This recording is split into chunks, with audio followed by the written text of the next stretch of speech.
Have you ever had one of those brilliant, world-changing ideas, but then you just hit a wall trying to get it funded? Yeah, it's a feeling a lot of people know. But what if there was a universal translator, a tool that's designed to connect your vision directly with the people who have the resources to make it happen? Well, that's exactly what we're going to dig into today. So here's our game plan. We're going to start by getting lost in the grant writing maze to really understand why it's so darn tough. Then we'll meet 5 different leaders, each struggling in their own way. After that, we'll uncover a canvas that's designed to be their map out. We'll see how it works in the real world, check the results from a funder's point of view, and finally, explore what all this could mean for the future of fundraising. All right, first things first, let's tackle the core problem. For so many passionate people, the whole grant writing process feels less like an opportunity and more like a complex, super frustrating maze. So what makes this maze so incredibly difficult to get through? It really all boils down to a few critical high-stakes challenges that I'm sure a lot of you have felt firsthand. For starters, you're always fighting the clock, right? There's just not enough time, forcing you to tweak the same great idea over and over for different applications, which leads to total reporting fatigue. Then there's a huge language barrier. You might be talking business metrics, but funders want to hear about human impact. And what about trying to quantify something creative, or for faith-based groups, navigating the tricky world of compliance? Each one of these can feel like hitting a dead end. To make this less abstract, let's put a human face on these challenges. We're going to meet 5 very different leaders, and each one of them is running into one of these core roadblocks. First up, this is Sophia. She's a nonprofit exec, and she has a program that she knows works. Her big goal is just to get stable funding so she can scale up. But her biggest enemy? The clock. She's absolutely buried in paperwork, constantly reinventing the wheel for every single application. It's a classic case of reporting fatigue. Next, let's meet Alex. He's the CEO of an impact startup. He needs some seed money for R&D, but he comes from the venture capital world. So he's talking about 30% month-over-month growth. But that language, it just doesn't land with grant funders. They're looking for a totally different kind of value. He's speaking a different language. And here we have Dr. May. She's an academic leading a huge study. Now, her research could be a total game changer, but it's often way too technical and dense.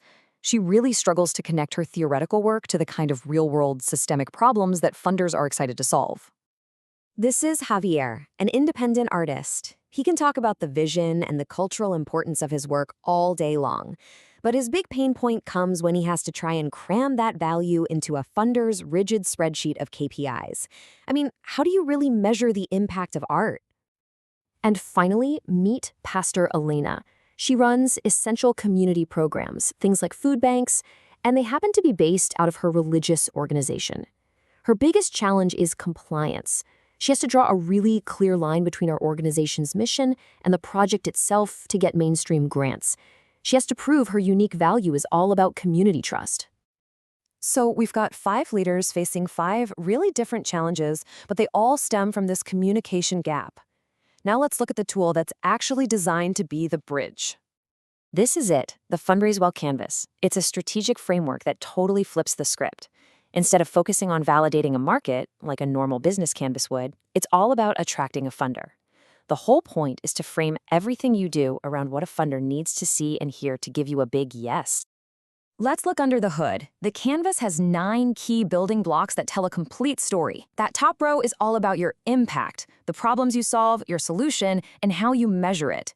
The middle row defines your strategy, your unique value proposition, what makes you stand out, and how you'll engage with funders.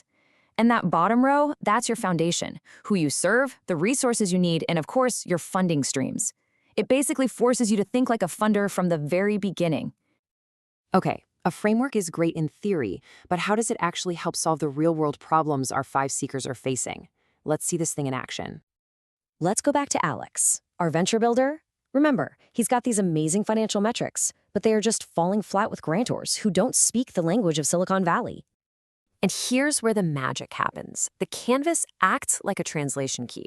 That 30% month-over-month growth is no longer just a number. It becomes proven execution capability via high-velocity growth.